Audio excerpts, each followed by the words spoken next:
今天讲一部超好看的小成本悬疑片，女主全程智力在线，和敌人的周旋更是堪称完美。说实话，这种事如果放在男人身上，真的还不一定笑到最后。故事发生在一个暴风雪肆虐的夜晚，女主小美正前往医院去看望母亲。这时导航里提示前方路段积雪太厚，建议后来的车辆停止前进。无奈的小美只好来到了附近的游客中心，这里是无人看护的休息站，旨在为路过的人免费提供歇脚。走进全部是木质结构的小屋，里面还坐着4个同样躲避风雪的人，他们分别是一对中年夫妻，一个坐在角落的长毛，还有一个长得有点小帅的卷毛。泡上一杯温暖的咖啡，小美发现手机竟然没有反应，为了能将自己的情况告诉家人，于是她来到室外开始搜寻信号。正在这时，一个微弱的声音传来，查看之下不禁吓了一跳，原来有辆车里藏着一个被绑架的女孩。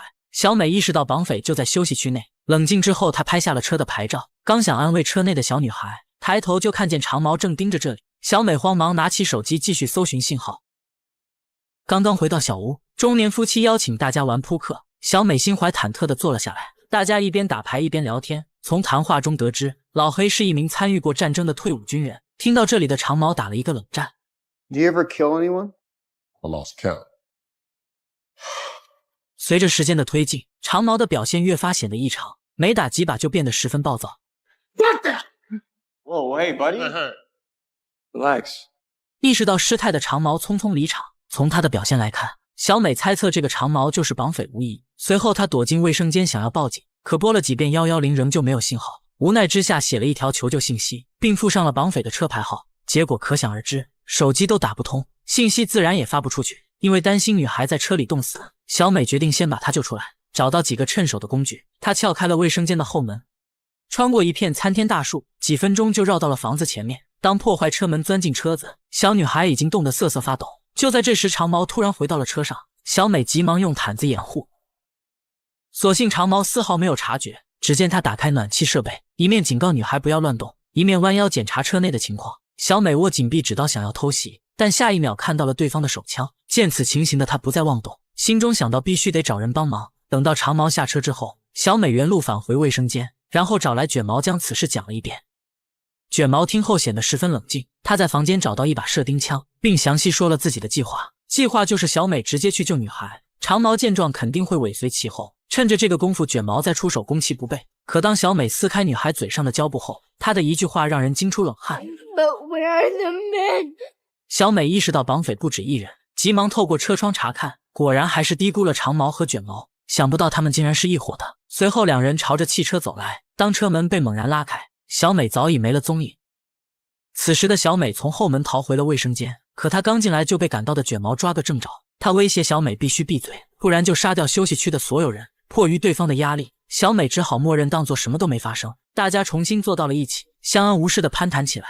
就在这时，小美看到了女孩，原来她竟然跑了出来。长毛也发现了突发情况，顾不上身份暴露，他率先走出了休息区。小美和卷毛也相继离开，留下的中年夫妻显得一脸疑惑。小美躲进卫生间想偷袭卷毛，可3两下就被他按倒在地。眼看卷毛要掐死小美时，长毛从后门走了进来，听到没有找到小女孩，卷毛立刻想到利用小美或许有效。就当2个绑匪商量对策时，小美偷偷抓走了卷毛掉下的车钥匙。随后3个人冲进了暴风雪的树林，沿着地上留下的脚印，卷毛强迫小美呼喊女孩的名字。趁着大家不注意的空档，小美突然转身，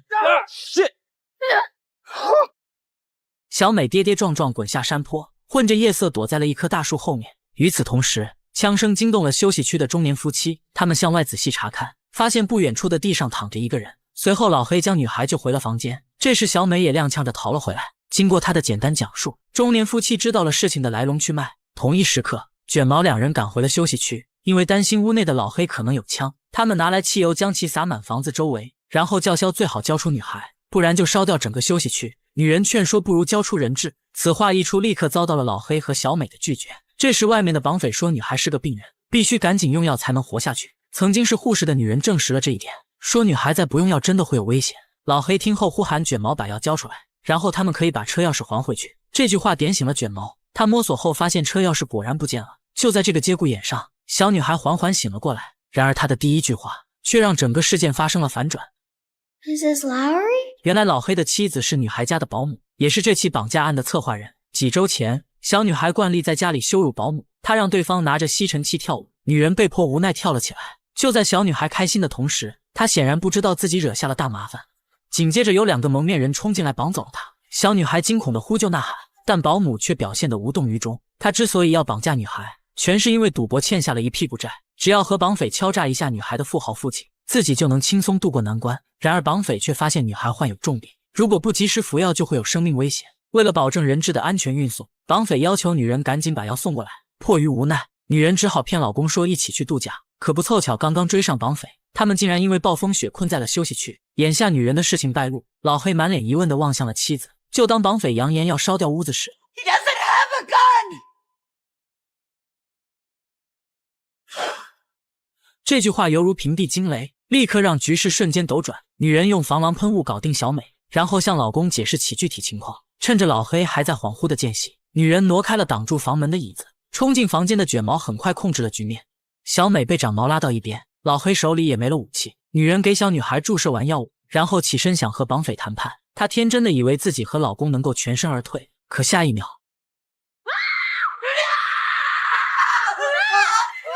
这一幕吓坏了所有人。女人愤怒的想冲上去，卷毛抬手一枪就送走了她。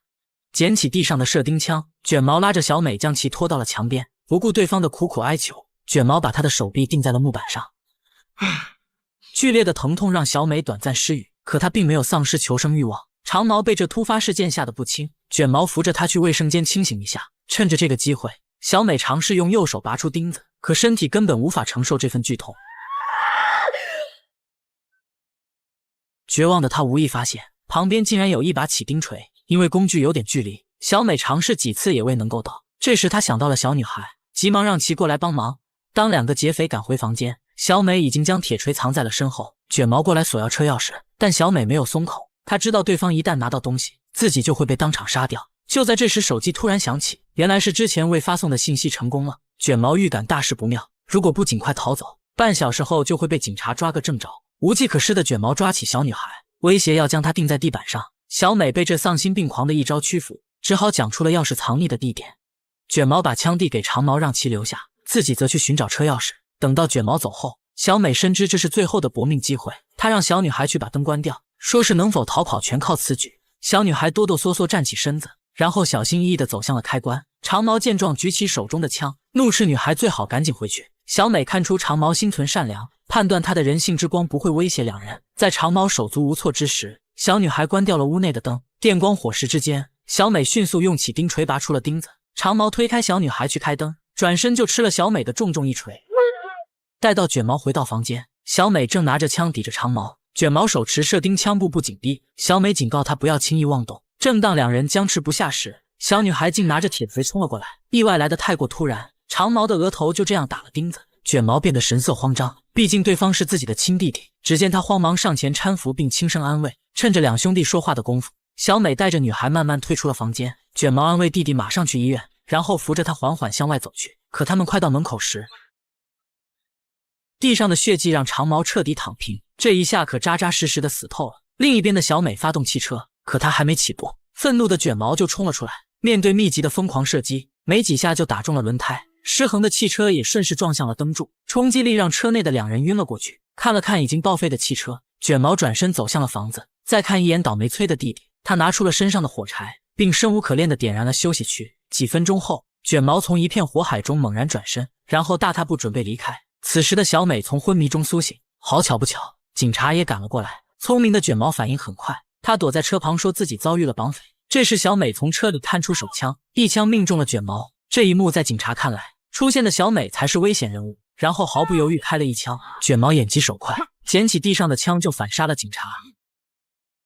中枪的小美已经奄奄一息，此时的她正痛苦地抽搐着。卷毛蹲下身子，用枪抵着小美的脖子，然后准备说上几个名言绝句。就当他得意洋洋之际，小美握紧了手中的螺丝刀。这一招的绝地反杀，瞬间让卷毛丧失了行动力。短短几十秒，小美靠着强大的求生欲活了下来。这时的小女孩也醒了，在她轻声呼唤小美的声音中，本片宣告结束。该片虽然是小成本电影，但剧情和逻辑却是难得的完美，全程的氛围拉得很满，节奏的紧凑感更是引人入胜。单说这个结尾的反转，足以让整部片子瞬间有质的飞跃。原片大约1个半小时，推荐指数8颗星。感谢老铁们看到这里，我们下期见。